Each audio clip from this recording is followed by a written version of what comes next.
Thank you very much for the opportunity to present our work. My name is Mark Rochester. I'm a urologist from Norwich in the UK. I'm presenting prostatic urethral lift in retention patients is safe and effective, 12-month outcomes with sizable data from the large real-world study and urodynamic results from PULSAR.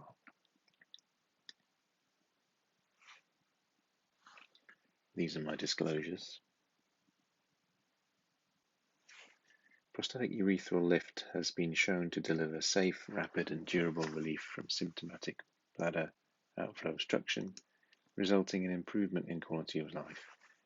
Treatments for bladder outflow obstruction should be assessed in various patient populations, including those in urinary retention status.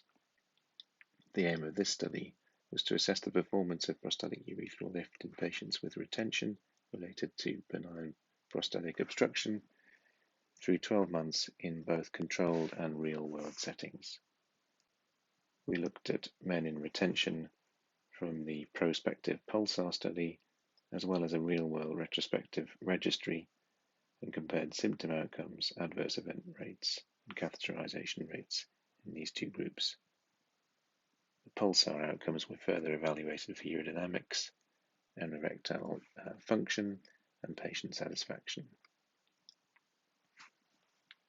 The controlled PULSAR study followed 52 men in retention for a 12-month period after treatment with prostatic urethral lift, and the real-world retrospective database for prostatic urethral lift included 512 men in retention at baseline.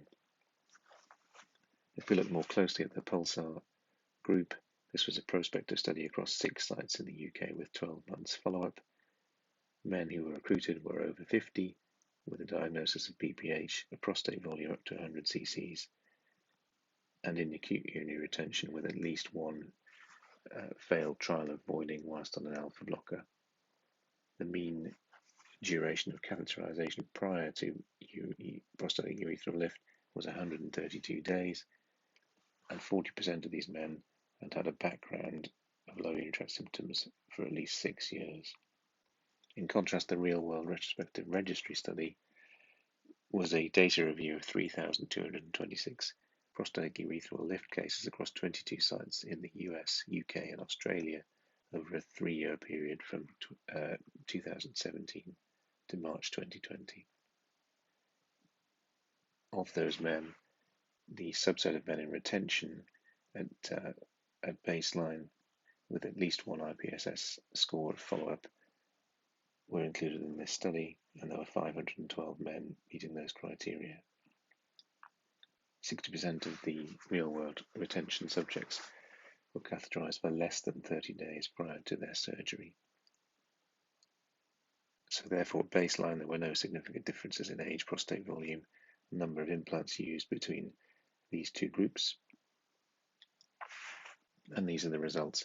IPSS score, Qmax and post-void residual at 12 months were equivalent in the controlled study and the real-world retrospective database subjects. Quality of life score was better in the prospective PULSAR group compared to real-world retrospective registry at 1.4 in the PULSAR group versus 2.1 in the real-world group. Most adverse events were mild to moderate and transient and were not elevated in the real-world retrospective registry subjects. The bottom left panel shows the trajectory of IPSS scores over a 24-month period for the real-world retention group in dotted pink line here, mirroring exactly the published data from the LIFT study for men treated with Urolift for symptoms alone.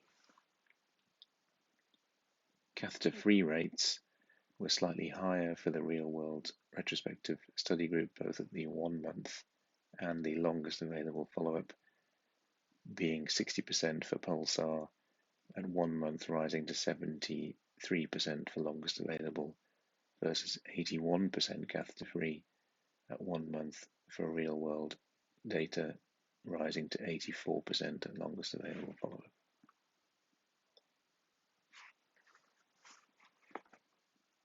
Shim scores in the PULSAR study were preserved, indicating no de novo sexual dysfunction, and a subset of men in the PULSAR study underwent urodynamics at baseline and then at 12 months. Urodynamics showed that the detrusor pressure at maximum flow improved by 23% in men treated with prostatic urethral lift, and the bladder flow obstructive index improved by 41%. On the ICS nomogram, 5 subjects moved from the obstructed zone to either equivocal or unobstructed, and of those men who remained in the obstructed zone, 86% were catheter-free and 83% felt very much better. 90% of the men in the PULSAR study described feeling much better at the end of the study, and 88% would recommend prostatic urethral lift to a friend or relative in a similar situation. In conclusion, in the controlled PULSAR study, retention patients were highly satisfied after prostatic urethral lift implant. There were improvements in urodynamic parameters and preservation of erectile function. Outcomes of the real-world retention patients largely mirrored those from the prospective PULSAR study, with slightly superior rates of catheter independence. Evaluation of prostatic urethral lift performance in retention patients reveals that prostatic urethral lift is a safe and effective option in both controlled and real-world settings, with stable and consistent outcomes through 12 months. Thank you very much.